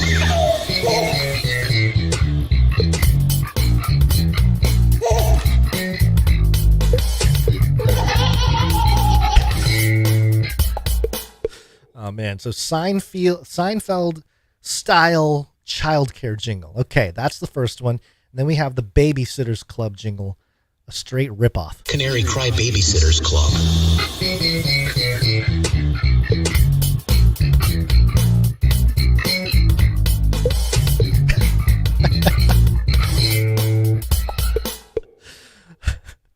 I didn't really watch Seinfeld that much, but it does bring me back to, I don't know, the 90s. Was it the 90s?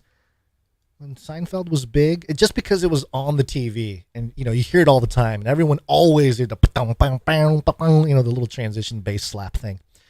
Anyway, that's what it brings me back to. Thank you very much, Jonathan F. I think one of these will work for the Canary Cry Babysitter jingle, and maybe man,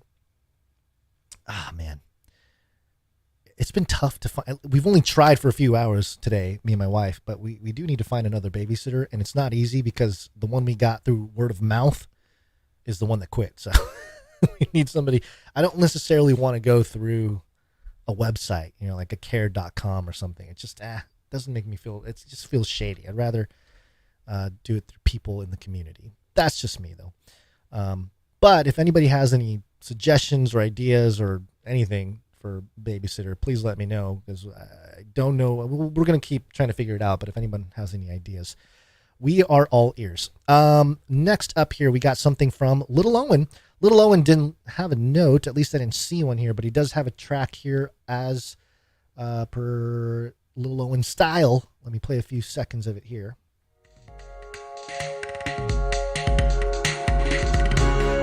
Righteousness that is of faith speaks on his wise. Don't say in your heart, you shall ascend me to heaven.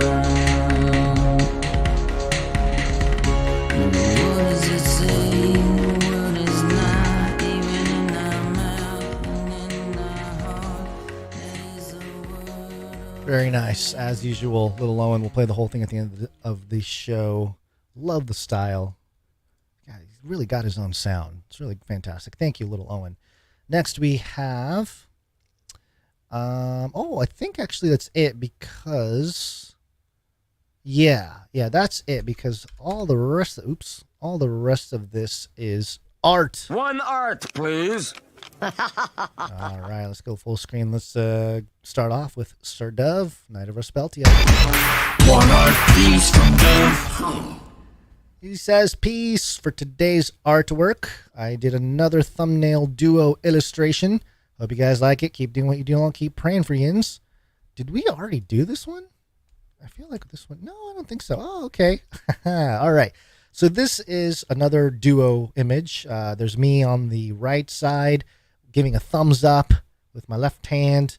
On my right hand, well, actually, it's not my right hand. It's kind of like my right, in between my elbow pit and armpit, is a ball of red yarn for Gons's Red Yarn Company. And on the left there's Basil, googly-eyed canary, tall googly-eyed canary. He's got all the Monties on there, on him. And behind us is a map on a cork board with red yarn going from one place to another, connecting all the dots. Then you got some old classics. You have the Nephilim penguin image with the Nephilim penguin and crashed Nazi UFOs in Antarctica and pyramids. Then you have the World Economic Forum, where googly-eyed Basil Rosewater and myself were, I guess, meeting with the elites. I don't know. Then you got the Renaissance Basil. Let's see what else is back here. CCTV. Uh-oh, what happened there? Uh-oh. Oh no! Oh no! It turned into necro-capitalist image. What just happened? Weird. Okay, let's go back to the other image. All right. Okay. I don't know what's happening, but it's. Oh no! It did it again. Well, you can see the Canary Cry calendar back there, and I'm sure there's other nuggets in here. I just can't get to it all because my browser is not cooperating with me. A lot of posted notes. So there you go. Another fantastic piece from Sir Dove. Appreciate it. Hope everything went well with the baby. I think the baby is here by now, but I don't know. We'll find out. Thank you, Sir Dove. Appreciate it. Next up, we have Sir Darren, Knight of the Hungry Pandas. This is from Friday. He says, happy Friday, Flippy report. Not only is Flippy coming for your job. Wait, is this a... No, wait, maybe this is not... Maybe he was sending in something else, not art. I don't think this was art. Sorry, Sir Darren. You usually send in art. I just assumed it was art, but it was not. But thank you. Appreciate it anyway. Okay. Elias sent in a couple of things here. Hope you guys like this picture of you two as robots. Drew it while listening to you guys on a road trip. God bless you. Here's another of you guys as knights. Long road trip. Okay, so let me show the first one here. Oops. What is going on? What is happening? I don't want to do that. I just want you. You is what I want. Okay, here we go. Yep. Looks like just your standard 8.5 by 11 lined piece of paper. With the 3-hole punches there. It's just a little notebook. There's Basil on the left, pencil drawn. It looks like colored pencils as well. Basil's a robot, and he's got green eyes glowing. His hair is all robot-y. His goatee or his beard is sort of a robot piece as well. His clothing also very robotic. A lot of like little tiles and kind of, I don't know how to describe it, like the tiles or a maze or something. And there's a speech bubble from Basil saying the end of the world. And on the other side, Robot Gon's side profile view saying, yes, it is. And this by Elias, 9 years old. Oh, Elias, I did not realize that you are 9 years old. Welcome to the show. And he's got another one here. And it's us, Basil and Gons, as knights. And we're in our knight gear. It kind of looks like fencing gear, but I see it. It's the knight gear. And we have our swords. And Basil's going, oh no. And or maybe I'm the one on the left here. Okay, maybe I'm the one on the left because the mustache here on the right is blonde. So I'm assuming that's Basil. He's got two swords, both over his shoulder. I've got a sword and a shield. And we're ready to fight. Not flesh, but the principalities and powers. There you go. Thank you very much, Elias. Appreciate it. Maybe the youngest producer that we've had. I'll have to consult Basil and the Canary out there. I know when Dame Allie was consistently doing stuff, she was definitely the youngest, but 9 years old, that might be a record. I know we've had younger producers in terms of art and doing little projects, but I think 9 years old, cognizant of producing. Usually it's the parents that send it in on behalf of their child when they're younger, but Elias himself sending it in. Thank you very much. Appreciate it. You can tell all your friends that you produced a podcast. Oh, this is how it takes over. This is how the whole thing takes over. All the youngins are going to start producing the show with probably their talent. I imagine they're not swimming in treasure at age 9. So a lot of them just produce with their talent, and there you go. You get to tell your friends you produce a podcast, and they'll be like, "Oh, how? Why? How is that even possible? How does a 9-year-old produce a podcast?" And then people check it out, and what they will receive is strange, yelling Asian man and a man in VR headset, anonymous white man in VR headset screaming about robots. All right. Thank you very much. Appreciate it. Okay. Always a game time decision when it comes to microfiction, because it really is kind of a Basil or me and Basil operation. It's not something that I don't know. I'm not sure if it does justice if it's just me doing it. So maybe I will save these for next episode. So Wrong Smash and Stefan S., who sent them in for today. We're going to push this to next episode, if that's okay with you. And that way we'll have the voice, the deep, resonating tones of Basil Rosewater to deliver the lines and not crazy Asian man. Okay, that does it for the producers, I believe. Thank you for your treasure. Thank you for your talent. And if you'd like to send in any kind of art, you can go to canarycry.art and submit your piece. I think it also accepts audio files as long as they're small, MP3 files. So go ahead and do that. Go check it out, canarycry.art. You can also go to canarycry.report if you'd like to send in any articles that you think would fit the show, and we'll consider it. And, the hit rate on the articles being sent in has not been terribly high, and it's not the fault of the people sending it in. The stories have been actually very informative and fantastic. But what tends to happen is that the show is only so long, and we have to be very careful. We're not in quarantine anymore. We don't have like 5 hours to just do the show, which was great at the time. We just don't have the time right now to do that. It just takes, the preparation and everything. So we have to stick to a quota, a certain number of articles, and I stretch it. I'm usually the one stretching that.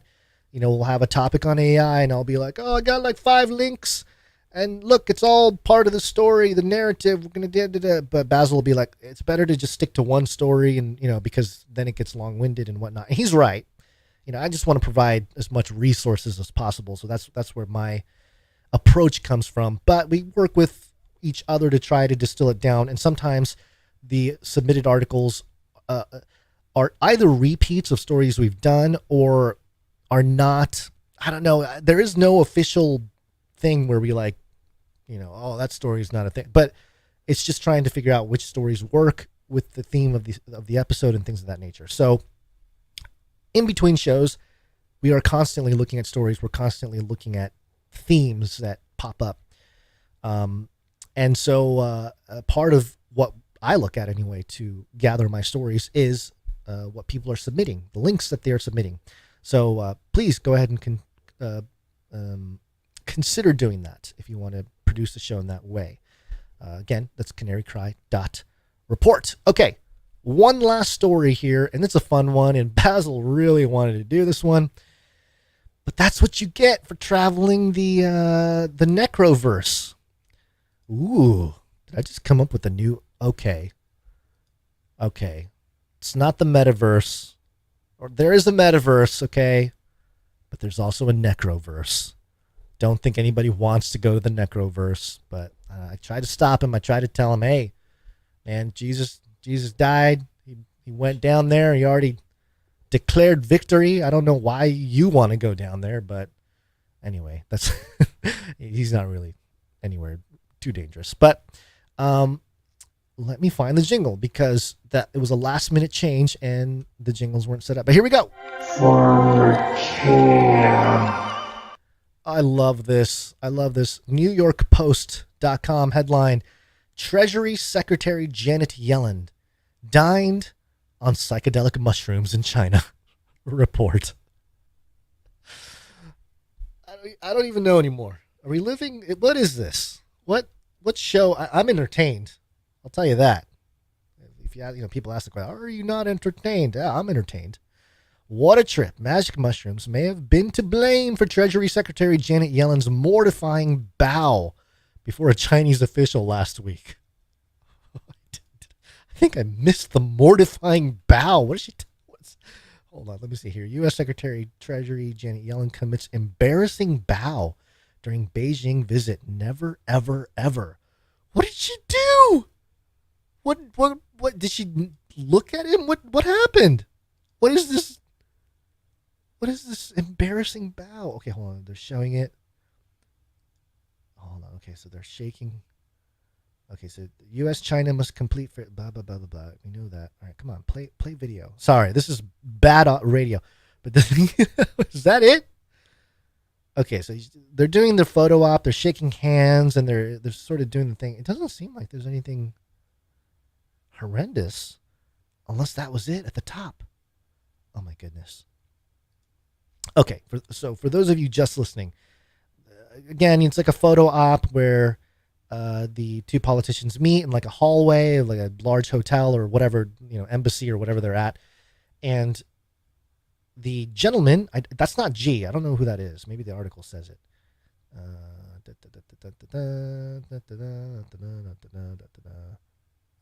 Vice Premier He Lifeng.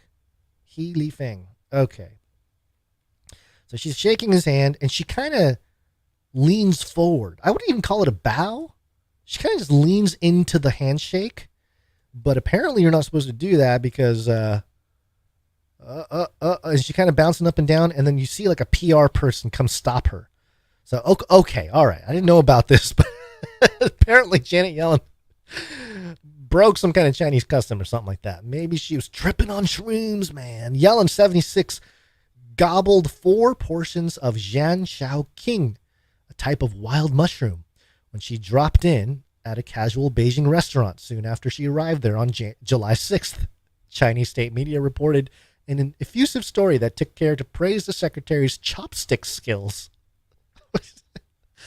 But the funky fungi are known in its native province in Yunnan for their unpredictable psychedelic effects, CNN reported. Quote, "You thought you were walking straight, but you just fell sideways," one gourmand told the Xinhua State News Agency in a report about the shrooms' potential powers, published only after Yellen departed. Quote, I have another friend who mistakenly ate them and hallucinated for 3 days. 3 days? How much did they eat? Dr. Peter Mortimer, professor at Kunming Institute of Botany, told CNN. Okay, full transparency, of course, I've talked about this before. College, I've eaten plenty of mushrooms in college. This is a college thing. And in my experiences with psilocybin, I had good times, I had bad times, and those largely depend on environment and the people around you and all that kind of stuff. But there are the bad ones are bad because you want it to end. You want the thing to stop, like your brain works, and it's not a good feeling. But to have that for 3 days is I don't even believe it. It's something else. It's not your typical psilocybin. It's got to be something way stronger if they're tripping out for 3 days. Okay. Continue on here. They got some lovely mushroom dishes here. I don't think that's what they look like, but okay. Yellen's stop at an outlet of the Yizhuao Yi Wang restaurant chain. The name means in and out in English. Oh, ripping off the In-N-Out burger chain out there in China, but instead of burgers, they're handing out magic mushrooms. Sparked a flurry of posts on the Chinese social media network Weibo, and a deluge of reservations, staffers said. I'm glad Janet Yellen is at the center of local restaurant marketing. This is great. Quote, it was an extremely magical day, the restaurant said of the secretary's visit.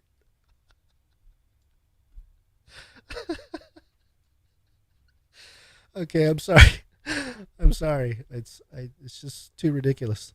Yellen's long, strange trip came... Which trip? The one to China or the one on shrooms? We don't even know anymore. Come on, New York Post. You got to be more clear about what trip you're talking about. Yellen's long, strange trip came days after a bag of cocaine was discovered in the White House and before the Secret Service revealed that 2 stashes of marijuana turned up in the executive mansion in 2022. Oh, I didn't know. Did I hear? I don't think I heard. I don't follow politics as much as I should, doing a news show. I missed that one. But again, I don't know. Not. It seems like the whole government is being either set up to be just a bunch of druggies, or I don't know, enlightened, framed as enlightened in sort of the Joe Rogan experience context of we're awake and we're aware and we're challenging the status quo and we got. Graham Hancock on, so we know the truth and all that kind of vibe going on with this. But yeah, weird. And if for those of you who remember, I did say that Janet Yellen kind of reminds me of Penguin from Batman, the villain. And we're talking about penguins and Nephilim penguins in Antarctica, and the whole thing just comes together. I don't know what to say. I don't know what to tell you, but there you go. There it is. Janet Yellen, according to reports, had a long, strange trip in China. Okay, let's wrap the show. That's it. Today has just been such a crazy day. Again, apologies for the lateness of today's episode, and we'll try to figure out whatever we can. Moving forward with the babysitter situation.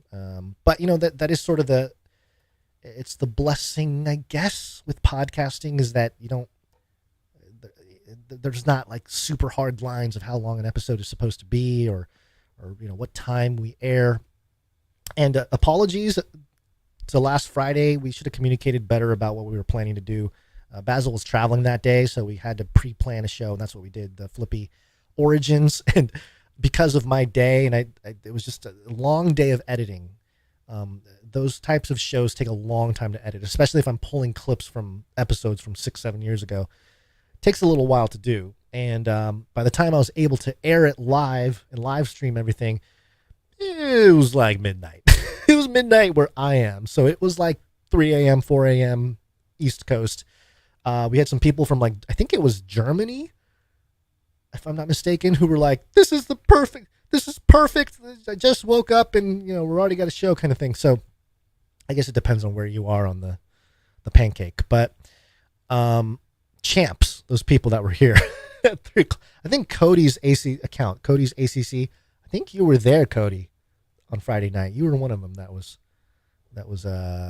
really just loyal, man. Loyal to the Canary Cry endeavor.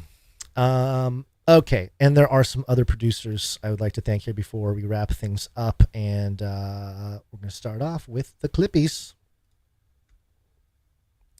Come on, Clippies. Clippy on those videos. Thanks.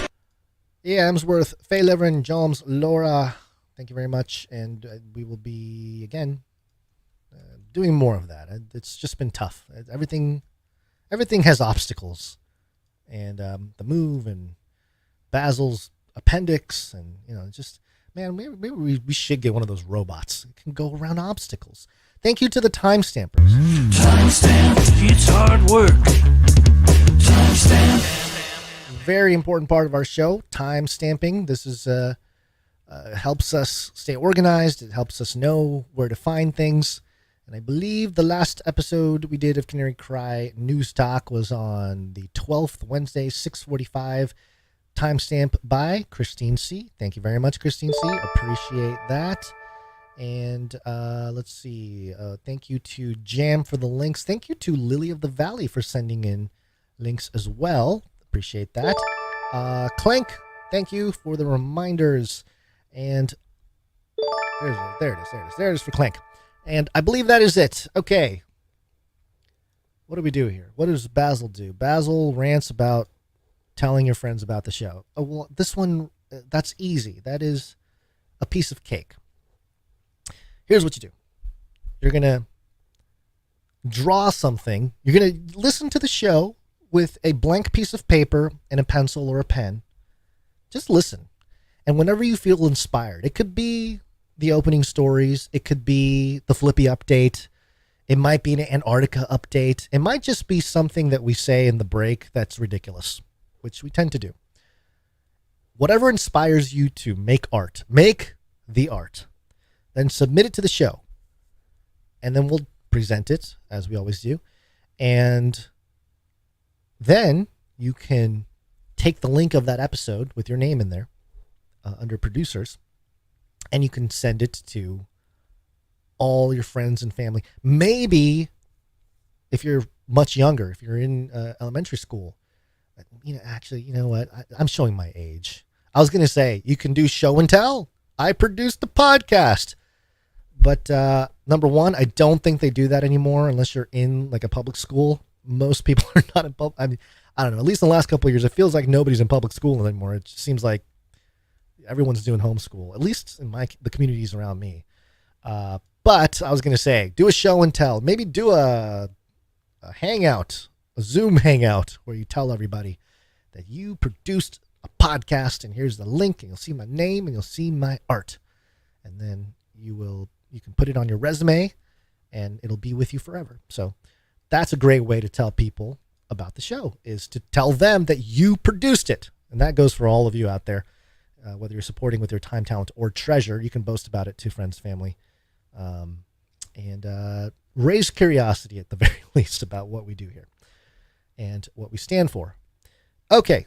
But if you don't want to do that, well, actually do that. I recommend everybody at least tries it in one way or another.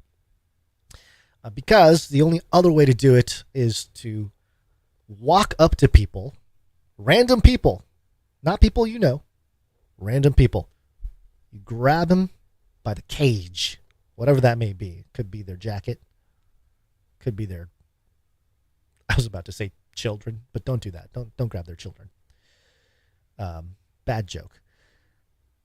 But you grab them by the cage and then you shake them. The end of the world occurred pretty much as we had predicted. I want to shake things up, stir up some controversy, rattle a few cages. Hey, stop that! You'll never silence me. I'm the last angry man, a crusader for the little guy. Leave the bird alone. Never. Rattle a few cages.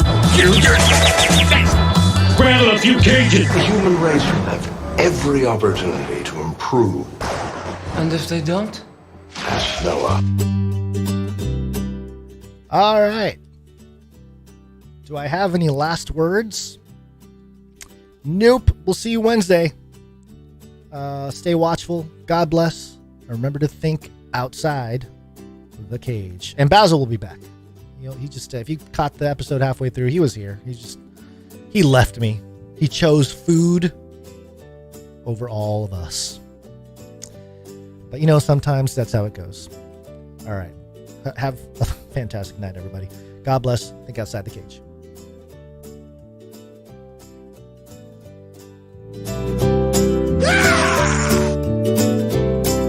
Give me a break.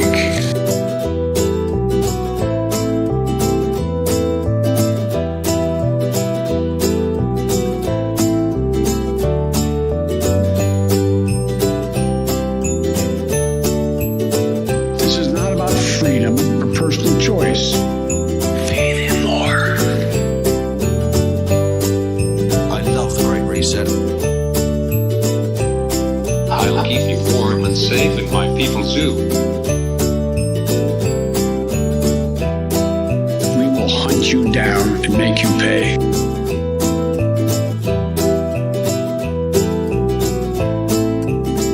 I've ordered more pills than anyone in the world. Remember, reality is an illusion. The universe is a hologram. Buy gold. Buy!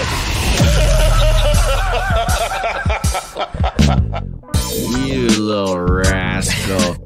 I am so hot. You're so hot. I'm...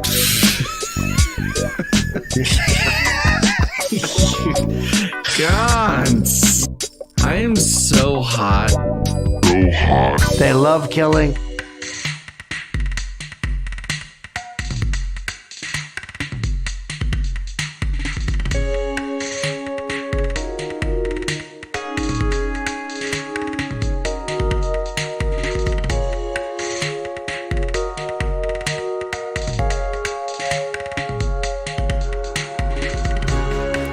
Righteousness that is of faith speaks on his wise. Don't say in your heart, you shall ascend into heaven.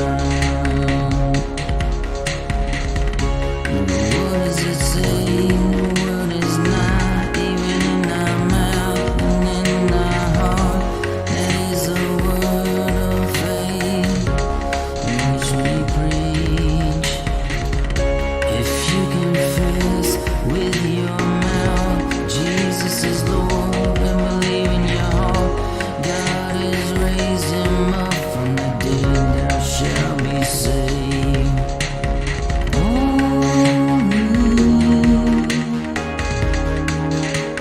Call on the name of the Lord and be saved forevermore.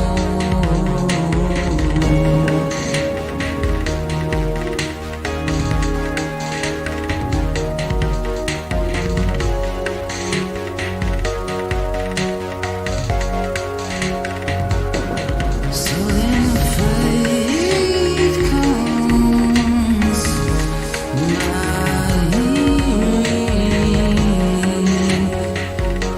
and hearing the word of God.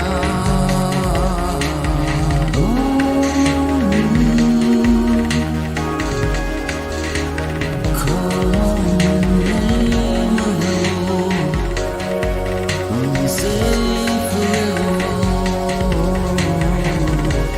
So then faith comes by hearing,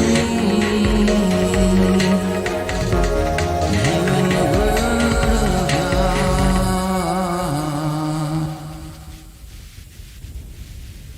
Bye bye, bye bye. I'm out of here. Bye. Canary cried, I suppose.